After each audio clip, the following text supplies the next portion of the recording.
적었습니다. 죄인이 빛을 보다, 죄인이 빛을 보다, 이런 제목으로 같이 은혜를 나누고 싶습니다.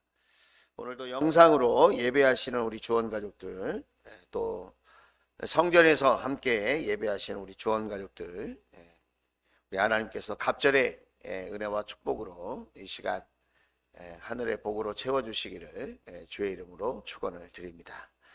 할렐루야. 요즘 독감도 유행하고 코로나도 다시 기승을 부리는 것 같고 날씨도 계속 춥고 그래서 좀 위축되는 것 같습니다. 그러나 주님의 사랑은 여전히 저와 여러분을 향해서 뜨겁게 동행하시는 줄로 믿습니다. 주님의 사랑이 변함없듯이 우리도 주님을 향한 사랑이 변함없었으면 좋겠고, 또 오늘 이 시간에도 그 주님의 사랑과 우리가 주님께 예배 드리고자 하는 그 사랑의 마음이 만나서 우리가 상상하는 것보다 더 놀라운 은혜가 이 성전 가운데 예배하는 모든 분들 가운데 경험될 수 있기를 주의 이름으로 축복합니다. 자, 여러분이 생각할 때 예수님을 믿으면 사람이 변할 것 같습니까? 변하지 않을 것 같습니까?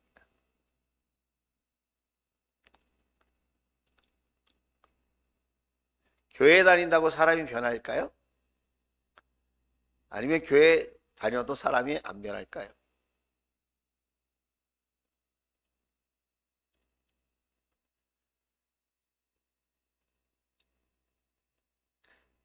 저에게 사람은 안 변합니다.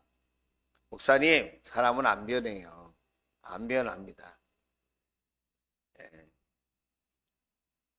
나이 들어서 사람은 더 안 변합니다. 왜 그렇게 이야기하는지 여러분 이해가 되시죠? 그 성경은 뭐라고 말하고 있을까요? 성경은 안 변한다고 얘기합니까? 변한다고 얘기합니까? 그럼 어느 게 정답일까요? 변한다가 정답이죠. 정답이 아닌 얘기를 목사에게 강요하는 사람, 여러분 어떻게 생각합니까? 현실적으로 보면 그럴 수 있다고 생각해요. 오죽하면 그런 얘기를 하겠습니까? 목사님, 안 변합니다.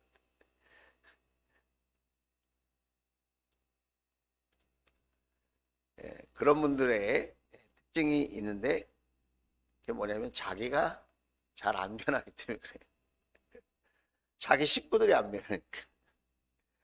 그러니까 안 변한다고 생각하는 거예요. 자기 주변에 있는 사람이 안 변하니까. 사도행전은 예수님 때문에 변한 사람들의 이야기입니다.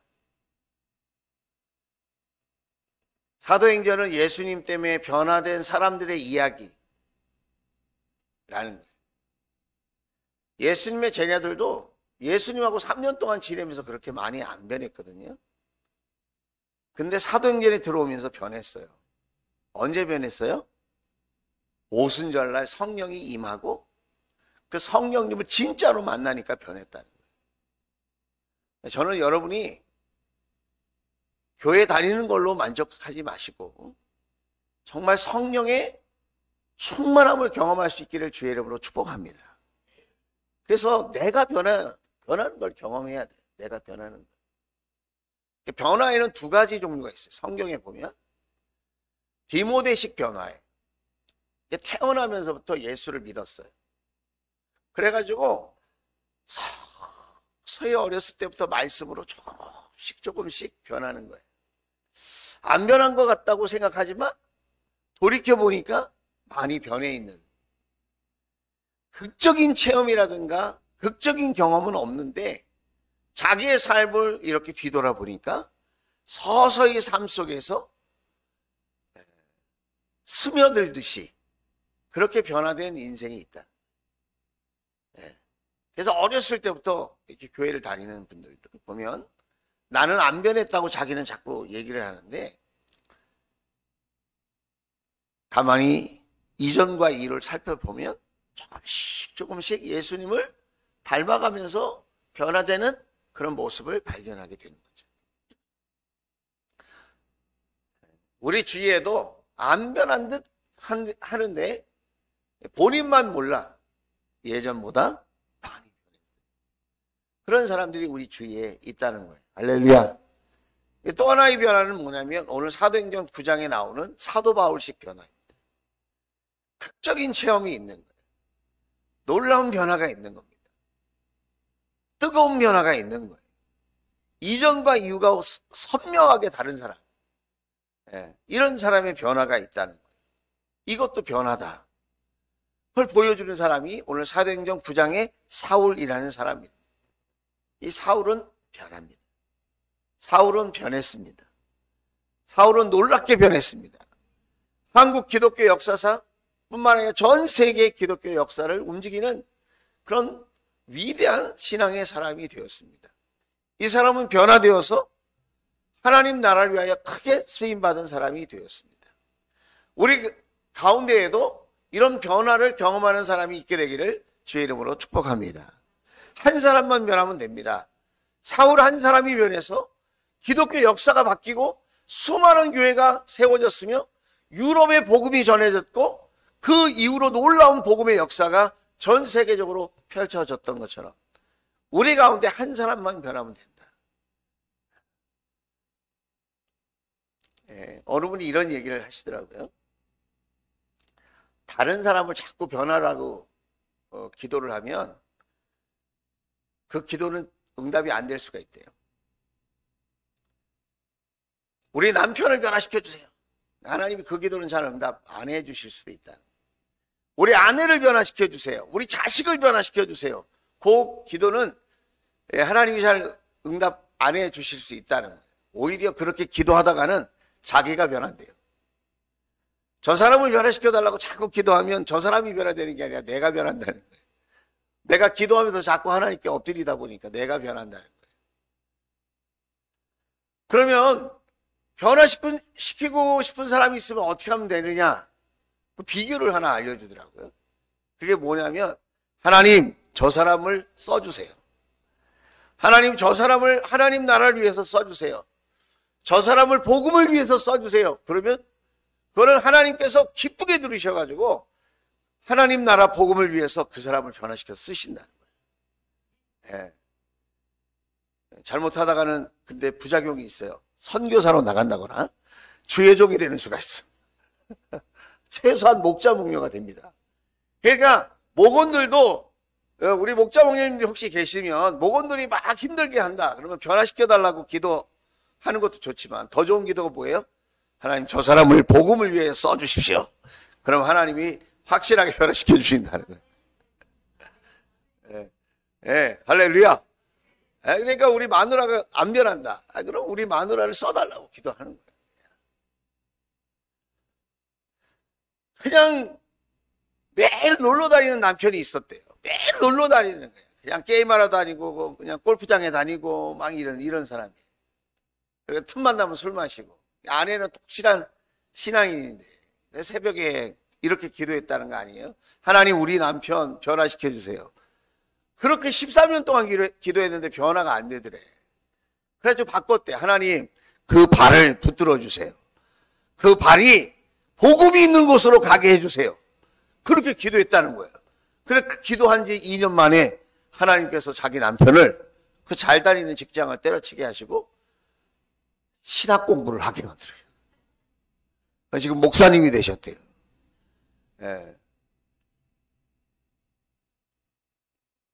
아무튼 변화됐다는 거 아니에요? 여러분이 안 변한다고 하는 생각을 내려놓게 되기를 주의 이름으로 축복합니다. 변합니다. 사람이 사람을 못 바꿔서 그렇지 주님은 하실 수 있다. 주님은 하실 수 있다. 주님은 바꿔주신다. 여러분 믿어야 돼요. 주님이 하신다니까요.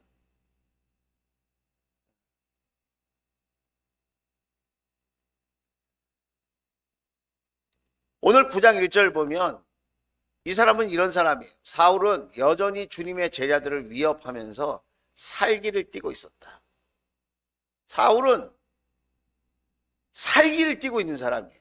살이 죽이겠다고 하는 막 그런 살기가 눈에 번뜩이는 사람이에요. 그냥 뭐 문제가 있는 성격 이상한 이 정도의 사람이 아니라 그냥 예수 믿는다고 하면 막 살기가 막 올라와가지고 막 죽이고 싶어 하는 사람이라니까요, 사울은. 근데 어쩌다 한번 그런 게 아니라 여기서 우리가 주목해야 될 단어가 있는데 여전히라고 하는 단어, 여전히. 그러니까 이 사람은 청년 때부터 늘 여전히 이렇게 살기가 있는 사람이에요. 살기가 있는 사람. 단순히 뭐 고집이 세고 뭐 성격이 이상하고 뭐 큰 소리 치고 혈기를 부리고 요 정도의 수준이 아니라 아주 대책 없는 아주 이상한 사람. 이 사람은 도저히 변화되지 않을 것 같은 사람이었다는 거예요.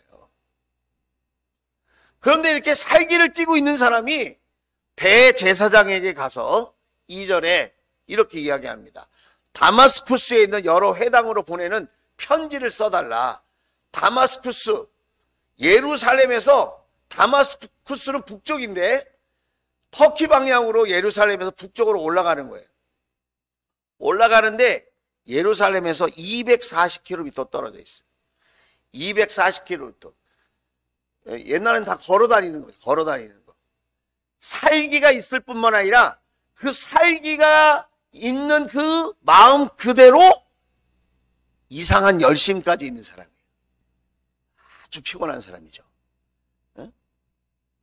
살기가 있고 게을르면 큰일을 못하는데, 사고를 들치는데, 살기가 있는데 열심까지 있어. 건강에 또 240km 막 자기가 걸어가가지고 거기 유대인에게 공문 보내가지고 예수 믿는 사람 다 유대교의 이름으로 다 잡아들이고 막 돌로 쳐 죽이고 막 이런 거 하겠다는 거예요. 감옥에 막 가두고. 그는 그 도를 믿는 사람은 그 도가 뭐예요? 예수 그리스도. 예수 그리스도를 믿는 사람은 남자나 여자나 가리지 않고, 여자들한테는 좀 더 부드러운 마음을 좀 가져야 되는데 완전 사이코야, 사이코. 살기가 등등할 뿐만 아니라 열심히 있고 또 건강하고 거기다가 남자 여자를 가리지 않고 닥치는 대로 묶어서 예루살렘으로 막 끌고 오려고 하는 아주 꼴통 중에 꼴통이. 아주 그냥 대책 없는 악당 중에 악당이요. 아주 그냥 대단한 악당이에요. 대단한 악당. 그러니까 주위에서 사울 그러면 막 고개를 절레절레 흔들고, 걔는 상종을 하지 말아야 돼. 걔가 나타나면 피해야 된다고. 걔는 절대로 변할 사람이 아니라고 사람들이 다 포기하고 그냥 더러워서 무서워서 이상해서 그냥 피하는 사람이라는 거예요.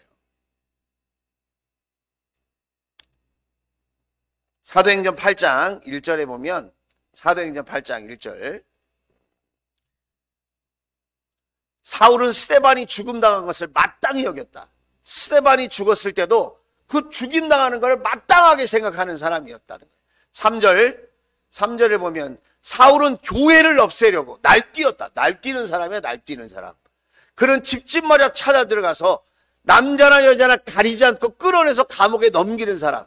예전에도 그랬고 지금도 그랬고, 심지어는 남의 나라에 있는 크리스찬까지, 흩어져 있는 그리스도인들까지 잡아다가 예루살렘에 넘기려고 하는 아주 이상한 사람. 변화될 가능성이 0%. 변화될 가능성이 0%인 사람이라는 거예요. 0%인 사람. 그런데 여러분 그걸 아십니까? 하나님으로부터 멀리 떨어진 사람은 아무도 없다. 하나님이 변화시키지 못할 사람은 아무도 없다는 거예요. 어떻게 알 수 있죠? 자, 사도행전 9장 3절입니다. 3절 같이 읽어보겠습니다. 시작! 사울이 길을 가다가 다마스쿠스 가까이에 이르렀을 때에 갑자기 하늘에서 환한 빛이 그를 둘러 비추었다 그랬습니다. 하나님이 만나게 해 주시는 거예요. 하나님이 가능성 0%, 변화될 가능성이 전혀 없는 악당 중에 악당, 대단한 악당을 하나님이 훨씬 대단하셔서 그 악당이 예수님을 만나게 하신다는 거예요. 누가요? 하나님이 그 그 악당이 예수님과 만날 수 있도록 지금 역사하고 계신다. 역사하고 계신다. 한번 따라서 하겠습니다. 하나님이 하시면 됩니다. 하나님이 하시면 됩니다. 여러분 믿을 수 있기를 주의 이름으로 축복합니다. 예, 하나님이 하시면 되는 거예요. 빛을 비춰주셨어요. 빛을 쫙 비춰주셨어요. 그 빛을 우리는 뭐라고 얘기하냐면 하나님의 현현이다 그래요. 하나님이 눈에 보이게 나타나시는 것, 그걸 하나님의 현현이다 그래요. 현현. 네, 말이 조금 어려운데 아주 드물게 일어나는 일이지만 성경에 보면 이렇게 하나님의 권위를 가지고 하나님 되심이 딱 드러날 때가 있어요. 자, 요한복음 18장 6절에도 보면 예수께서 그들에게 내가 그 사람이다. 너희들이 찾는 예수가 내가 바로 그 사람이다. 말씀하시니 예수를 잡으려고 온 사람이 뒤로 물러나면서 땅에 쓰러졌어요. 사람은 하나님을 맞닥뜨리면 그 맞닥뜨리는 순간에 보통은 기절해요. 쓰러져요. 죄인인 사람이 죄 없으신 하나님을 만난다? 그것은 목숨을 거는 일이에요. 대제사장들도 1년에 한 번씩 자기 몸에 방울을 달고 발에 끈을 묶어서 그리고는 지성소 안으로 들어갔어요. 하나님의 임재를 경험하면 하나님의 현현, 하나님의 빛을 보면 꼬꾸라지지 않을 사람이 없다는 거예요. 자, 9장 3절로 다시 사도행전 9장 3절로 돌아가 보면 다마스쿠스 가까이 이르렀을 때 갑자기 하늘에서 환한 빛이 그를 둘러 비췄다는 거예요. 빛이 비춰졌어요. 빛이 하는 일이 뭘까요? 빛이 하는 일은 드러나게 하는 거예요. 빛이 있으니까 저와 여러분의 얼굴이 드러나는 거 아니에요? 빛은 모든 사물을 밝히고 드러나게 하는 일을 한다. 그런데 특별히 지금 이 빛은 하나님의 빛이라는 거예요. 하나님의 빛은 우리의 내면을 드러나게 하는 거예요. 우리의 내면을. 사울은 그동안 자기가 열심히 성실하게 잘 산다고 생각했을 거예요. 나는 특별하게 그리고 뛰어난 유대교의 사람이라고 생각했을 거예요. 그러나 하나님이 비춰주시는 거예요. 네 안에 너를 움직이는 그것이 진리가 아니라 그것이 사단의 역사라는 걸 보여주는 거예요. 그것이 악한 거라는 걸 보여주는 거예요. 그게 얼마나 더럽고 추악한 것인가를 보여주는 거예요. 여러분, 예수 안에서 하지 않는 모든 것들은 하나님께로부터 온 것이 아니에요. 우리는 다 겉으로 볼 때 나는 안전하다, 똑똑하다, 열심히 산다, 부지런하다, 이 정도면 괜찮다, 나 정도만 살으라고 하고 자기 의로 충만하고 자기 열심으로 무장해서 우리는 살아가지만 하나님의 빛이 비추면 우리가 얼마나 하나님 보시기에 악한 더러운 추악한 죄인인가를 발견하게 된다는. 그래서 죄 없으신 하나님의 그 모습을 보면 죄의 그 마음이 드러나서 부끄럽고 안타깝고 너무나도 괴로워서 하나님 앞에 설 수가 없는 거죠.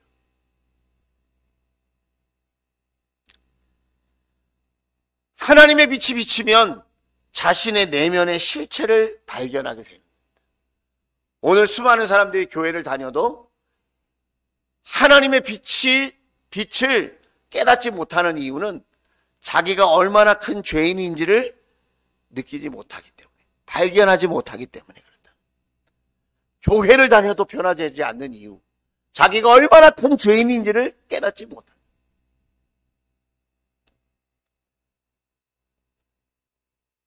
올해가 가기 전에 제 마음속에 작은 소원이 하나 있다면 하나님 보시기에 우리가 얼마나 연약한 존재이고 얼마나 더러운 죄인이고 얼마나 추악하고 얼마나 어리석고 얼마나 한심한 존재인가를 깨닫게 되는 거예요.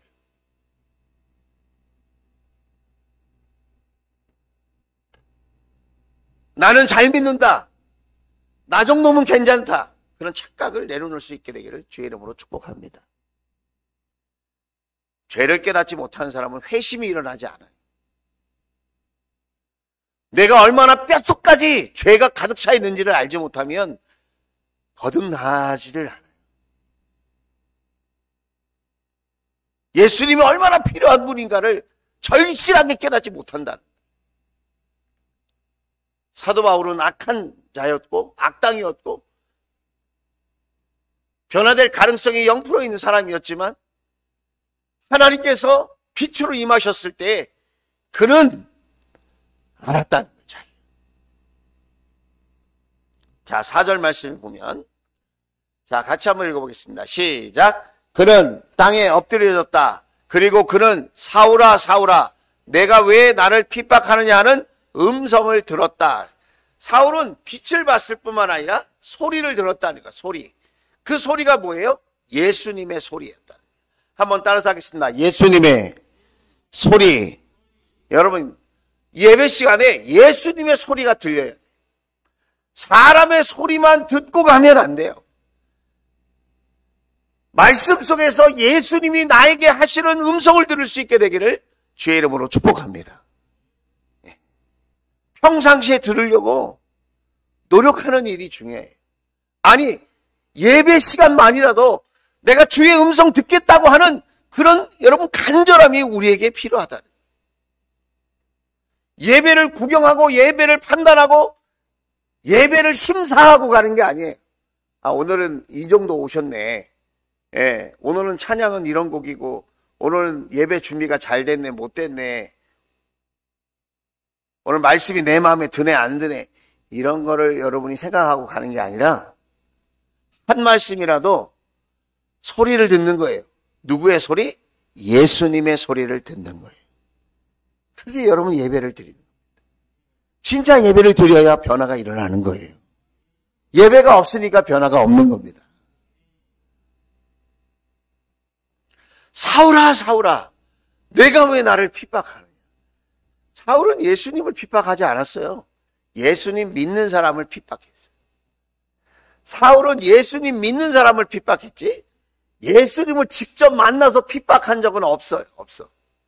그런데 예수님이 뭐라고 말씀하시냐면 사울아 사울아. 여러분 뭐가 느껴져요? 두 번씩 이름을 불러요. 안타까운 마음으로 아주 중요하게 지금 부르시는 거예요. 왜 내가 나를 핍박하느냐. 여러분 예수 믿는 사람을 핍박하는 것은 예수님을 핍박하는 것인 것을 깨달아 알 수 있기를 주의 이름으로 축복합니다. 예수 믿는 사람을 핍박하는 것은 예수님을 핍박하는 거예요. 교회를 핍박하는 거예요.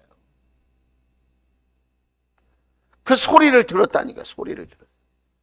자, 5절 말씀이에요. 5절. 자, 같이 읽겠습니다. 시작. 그래서 그가 주님 누구십니까 하고 물으니 나는 내가 핍박하는 예수다. 주여 누구십니까? 사울이 물어봤다는. 그랬더니 예수님께서 대답하십니다. 나는 내가 핍박하는 예수다. 분명하게 이야기하는 것을 사울이 들었다는 것입니다. 여기서 핵심은 뭘까요? 변화되려면 예수님을 만나야 된다. 예수님을 보고 예수님의 소리를 듣는 거예요. 오늘도 여러분 예수님의 소리가 있는 그 자리에 와 있어야 돼요. 예수님의 말씀이 선포되는 그곳에 여러분의 삶이 함께 할 수 있게 되기를 주의 이름으로 축복합니다. 자, 이렇게 하나님은 어떠한 죄인이라도 예수님을 만나게 하셔서 그를 도우실 수 있다는 겁니다. 가능성 0%의 악당 중에 악당이라도 대단한 악당이라도 위대하신 하나님, 능력의 하나님은 변화시킬 수 있다. 할렐루야. 그걸 오늘 사도 바울을 통해서 우리 성경은 우리에게 말씀하고 있는 거예요. 사도 바울이 훌륭한 사람이라는 걸 성경 말하는 게 아니에요. 성경은 위인전이 아니에요. 사도 바울 같은 사람이 되라고 말하는 게 아니라 어떤 사람도 하나님은 변화시킬 수 있다. 어떤 사람도 하나님은 쓰실 수 있다. 할렐루야. 그것을 우리에게 말씀해주고 있다는 것입니다. 자, 그러면 왜 하나님은 이 사울을 예수님을 만나게 하셨을까? 거기에는 이유가 있다는 것입니다. 그 이유가 뭐예요? 새 사람이 되게 하려는 것이라. 하나님은 죄인들을 새 사람이 되게 하신다는 거예요. 자, 고린도후서 5장 17절입니다. 자, 같이 한번 읽어보겠습니다. 시작. 누구든지 그리스도 안에 있으면 그는 새로운 피조물입니다. 옛것은 지나갔습니다. 보십시오, 새 것이 되었습니다. 여러분, 고린도 교회에 보낸 사도 바울의 편지, 두 번째 편지. 이런 말을 담대하게 할 수 있었던 이유가 뭘까요? 자신이 예수님을 만났잖아요. 자신이 예수님을 만나고 변화된 사람이잖아요. 그러니까 분명하게 이렇게 얘기할 수 있었다는 거예요. 자신이 예수 만나서 변했다고 믿는 사람, 그 사람은 자신 있게 고린도후서 17장에 있는 이 말씀을 전할 수 있게 된다는 거예요. 누구든지 그리스도 안에 있으면 그는 새로운 피조물입니다. 옛것은 지나갔습니다. 보십시오, 새 것이 되었다. 변화되는 거예요. 변했다는 거예요. 여러분은 변했습니까? 여러분은 변했습니까? 여러분 진짜 변했습니까? 예수 믿기 전과 예수 믿은 후가 달라지셨습니까? 사도 바울은 확신이 있었어요. 확신이.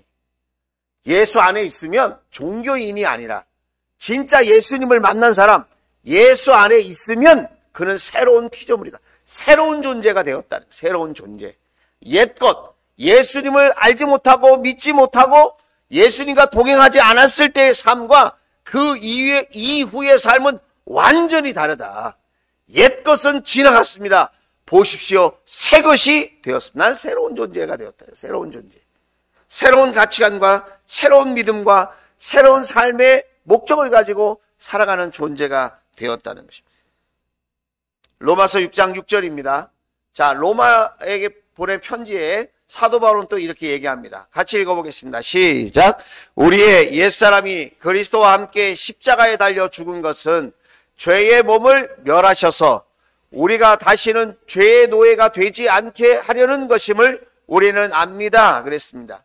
십자가에 달려 죽으신 것, 죄의 몸을 멸하여서 내가 예수님을 알지 못했을 때 열심히 있는 삶, 예수님을 내가 믿지 않았을 때에 내가 생각할 때 스스로 윤리도덕적으로 나는 뛰어난 사람이라고, 나는 실력 있는 사람이라고 생각했던 그 모든 삶이 죄의 몸으로서의 삶이었다는 거예요.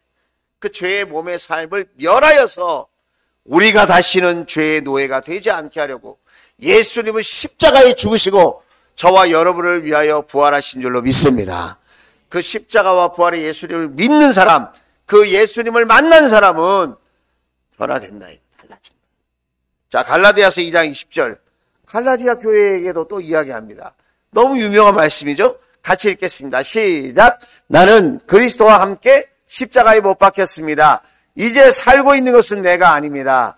그리스도께서 내 안에서 살고 계십니다. 내가 지금 육신 안에서 살고 있는 삶은 나를 사랑하셔서 나를 위하여 자기 몸을 내어주신 하나님의 아들을 믿는 믿음 안에서 살아가는 것입니다. 할렐루야. 여러분, 내 안에 누가 계신다고요? 예수님이 계신다. 여러분, 그걸 잊지 않게 되기를 주의 이름으로 축복합니다. 예. 내 실력으로 변화되는 게 아니에요. 내 열심으로 변화되는 게 아니에요. 내 안에 예수님이 계신 거예요. 내 안에 있는 예수님 끊임없이 바라보고 의지하는 거예요. 절대적으로 그 주님과 동행하는 거예요. 주님이 드러나게 하는 거예요. 내 이야기를 하는 게 아니에요. 내 자랑을 하는 게 아니에요. 내 육신의 형편을 얘기하는 게 아니에요. 그건 세상 사람들과 할 때 하세요. 여러분, 목장 식구들과 이야기할 때는 여러분 안에 있는 예수를 말하세요. 예수님과 동행하는 삶의 모습을 여러분 나타내 보여주세요. 정치 이야기하고 세상 이야기는 세상 사람과 하세요. 여러분이 어떻게 예수님과 함께 살고 있는지 그 얘기를 하세요. 나는 어떻게 예수님과 동행하는 삶을 살려고 애쓰는지, 노력하고 있는지, 기도하고 있는지, 예수님이 내 안에서 나를 어떻게 이끌어 가시는지, 나는 어떻게 순종하려고 의지를 드리고 있는지, 여러분 그 이야기를 나눌 수 있게 되기를 주의 이름으로 축복합니다.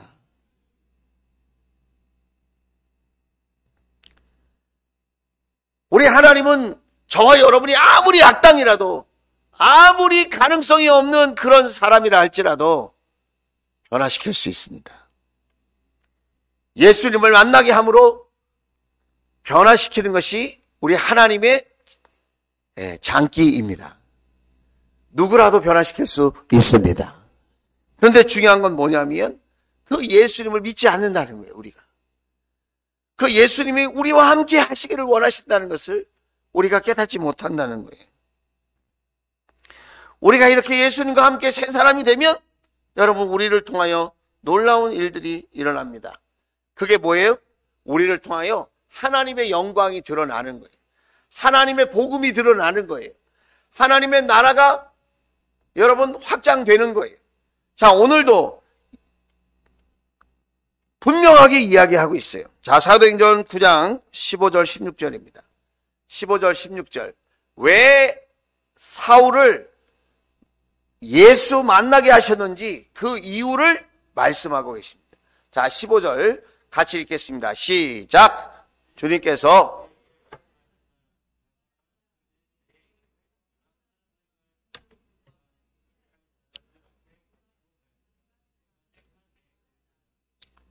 (16절) 시작. 그가 내 이름을 위하여 얼마나 많은 고난을 받아야 할지를 내가 그에게 보여주려고 한다. 아멘. 자, 15절로 돌아가 볼게요. 왜 사울을 예수 만나게 하셨는가? 왜 사울을 하나님은 변화시키기를 원하셨는가? 왜 새 사람 되게 하셨는가? 거기엔 이유가 있다는 거예요. 그게 뭐예요? 내가 택한 내 그릇이다 이거예요. 내가 택한 내 그릇이다. 그릇이라는 건 용기예요. 용기. 쓸모 있는 도구가 되게 한다는 거예요. 무엇을 위해서? 이방 사람들과 임금들과 이스라엘 자손들 앞에 가지고 갈, 그들에게 복음을 전할, 그들에게 하나님 나라가 있음을 보여줄 내가 택한 내 그릇이다. 하나님의 그릇이라는 거예요. 하나님의 일꾼이라는 거예요. 하나님의 쓸모라는 거예요. 하나님의 도구라는 거예요. 여러분,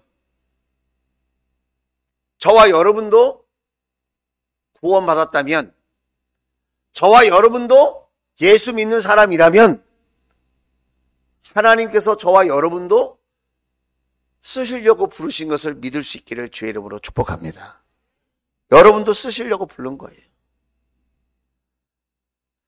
사도 바울만 내가 택한 내 그릇이 아니라 저와 여러분도 하나님의 그릇인 줄로 믿습니다. 그래서 그릇이 나 이렇게 멋진 그릇이야 이렇게 자랑하는 게 여러분 합당합니까? 합당하지 않습니까? 나는 이렇게 큰 그릇이야. 나는 은 그릇이야. 나는 금 그릇이야. 나는 양은 그릇이야. 나는 많이 남을 수 있는 그릇이야. 그릇이 그렇게 자랑한다고 생각해 보세요. 얼마나 웃겨요. 그냥 하나님의 손에 붙들려 쓰임받는 그릇이면 되는 줄로 믿습니다. 저와 여러분의 인생이 뭐 특별한 게 아니에요. 그냥 하나님께 쓰임받으면 되는 거예요. 예. 하나님께 합당하게 쓰임받는 저와 여러분 될 수 있기를 주의 이름으로 축복합니다. 하나님의 영광을 드러내는, 복음의 영광을 드러내는, 예수 그리스도의 십자가와 부활을 드러내는 하나님이 택한 하나님의 그릇, 하나님의 도구, 하나님의 쓸모, 그런 존재들이 다 될 수 있기를 주의 이름으로 축복합니다. 한 청년이 저에게 이렇게 얘기했습니다. 자신은 80살까지만 딱 살려고 생각한다는 거예요. 80살까지. 그래서 자기 이렇게 따져보니까 자기가 만 몇천 날이 남았대요. 자기는. 따져보니까. 이제 만일 조금 더 남았대. 그래서 저도 한번 날짜 계산을 한번 해달라고 그랬더니, 저는 만일이 안 남았더라고요. 8천 며칠이 남았더라고요. 여러분은 며칠 남은 것 같습니까? 80살까지 내가 건강하게 산다고 생각할 때 여러분은 며칠 남은 것 같아요? 만일 금방 갑니다. 만일. 벌써 1년 훅 갔잖아요. 예? 앞으로 10년 3650일이잖아요. 예? 30년 하면 만일 정도 되겠네. 대략. 그죠? 예.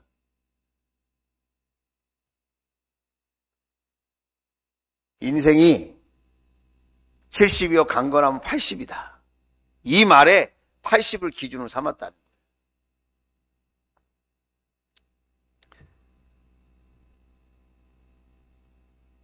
아직 안 변했다면 변화되게 해달라고 기도합시다. 지금까지 살아보니 뭐가 남습니까, 여러분? 지금까지 살아보니 뭐가 남아요? 별거 없어. 그죠? 앞으로 살아도 이 땅의 거는 별거 없어요. 이 세상의 것은 아무리 많이 남겨놔도 별거 아니에요.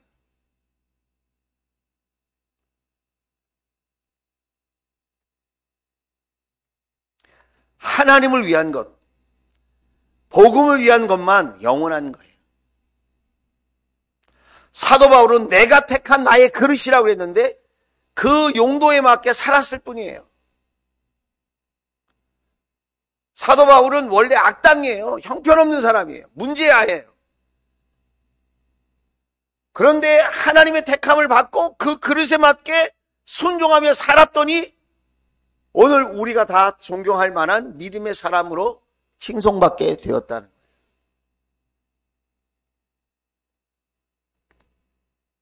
그래서 저와 여러분의 앞으로 얼마 남았는지 모르겠어요. 올 한 해가 이렇게 지나가듯이 우리의 남은 인생도 이렇게 지나갈 거예요, 여러분. 연말 같은 분위기가 별로 안 나죠, 여러분. 우리의 인생에 남은 인생도 여러분 특별한 일이 없다는 거예요. 그냥 이렇게 그냥 지나가다가 인생 끝나는 거예요. 그래서 여러분 우리는 준비하고 있어야 돼요. 준비하고 있는 게 좋다. 올해는 준비해야 돼요. 주님이 우리를 부르실 날, 그날을 준비해야 돼요. 준비. 주님 앞에 서는 날, 그날을 위해서 우리는 준비해야 돼요. 준비. 복음으로 준비해야 되고 믿음으로 준비해야 되고 또 주님께서 우리를 쓰시겠다고 할 때에 여러분 우리가 거절하지 않고 우리가 짜증내지 말고 우리가 화내지 말고 주님께 쓰임받는 것이 내게 복입니다. 내가 주님께 쓰임받는 것이 영광입니다. 여러분 준비하고 있다가 주님 쓰시려고 할 때에 기쁨으로 쓰임받는 저와 여러분 될 수 있기를 주의 이름으로 축원을 드립니다.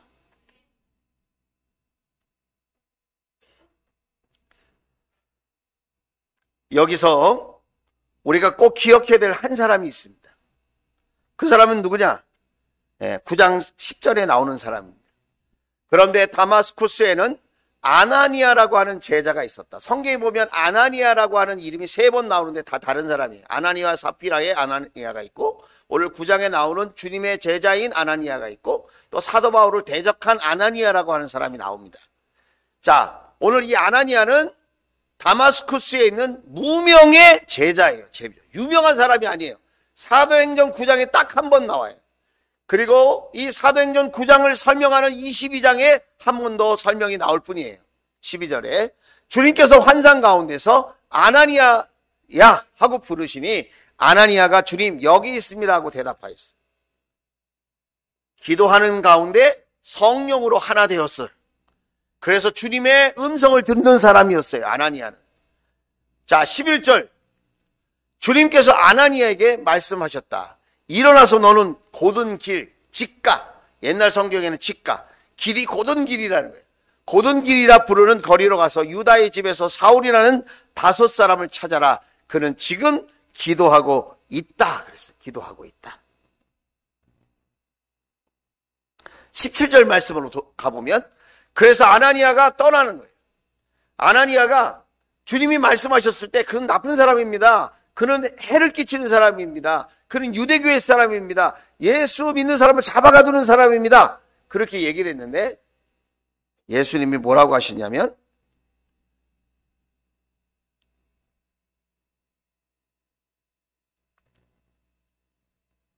아까 얘기했죠?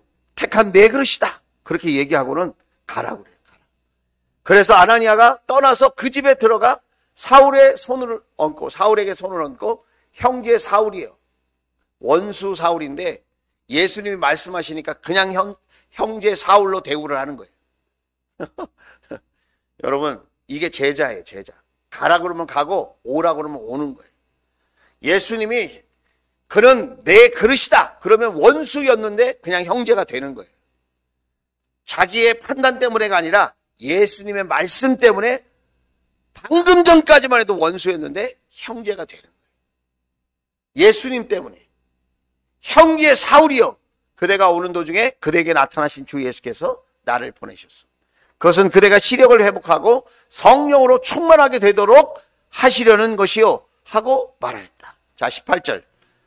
자, 같이 읽겠습니다. 시작. 곧 사울의 눈에서 비늘 같은 것이 떨어져 나가고 그는 시력을 회복하였다. 그리고 그는 일어나서 세례를 받고 19절 같이 읽습니다.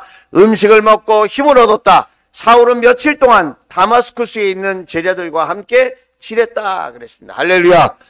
저는 18절에 이 말씀을 전에도 여러 차례 제가 이렇게 보면서 고민을 했었는데 사울의 눈에서 비늘 같은 것이 떨어져 나갔다는 거예요. 안수기도를 받을 때에 그 눈에서 비늘 같은 것이 떨어져 나갔다는 거예요. 비늘. 그동안 사울의 눈을 가로막고 있는, 보지만 똑바로 보지 못하게 하는, 삐뚤게 보게 하는, 잘못 보게 하는, 잘못 판단하게 하는 비늘 같은 것이 사울에게 있었다는 거예요. 그게 무엇이었을까요? 유대교의 편견, 선입견, 아니면 자기의 의, 권력의 눈, 세상에 이런저런 오염된 시선들, 그런 것들이 사울의 눈을 가로막고 있었다는 거예요. 그런데 성령 충만한 예수님의 제자인 아나니아가 손을 얹고 기도할 때에 그 비늘 같은 것이 떠나갔다는 거예요. 할렐루야. 육의 시력을 회복할 뿐만 아니라 영적인 눈도 회복된 줄로 믿습니다. 저는 오늘 예배할 때에, 기도할 때에 여러분에게서 비늘 같은 것들이 떨어져 나가기를 주의 이름으로 축원을 드립니다. 믿음의 형제 자매들로 보일지어다. 사랑스러운 형제 자매들로 보일지어다. 주님께서 쓰시는 일꾼들로 보일지어다. 복음의 동역자들로 보일지어다. 하나님의 사람들로 보일지어다. 하나님의 큰 일꾼들로 보일지어다. 여러분, 내 눈에 잘못된 것이 벗겨져 나가야 돼.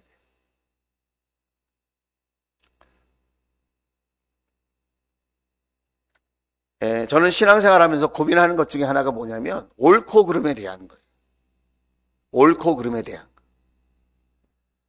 무엇이 옳으냐 그르냐 이런 판단을 잘해야 된다는 거예요. 그런데 옳고 그름에 대한 정확한 판단을 사람이 할 수 있을까요? 그것은 하나님만이 하실 수 있는 거예요.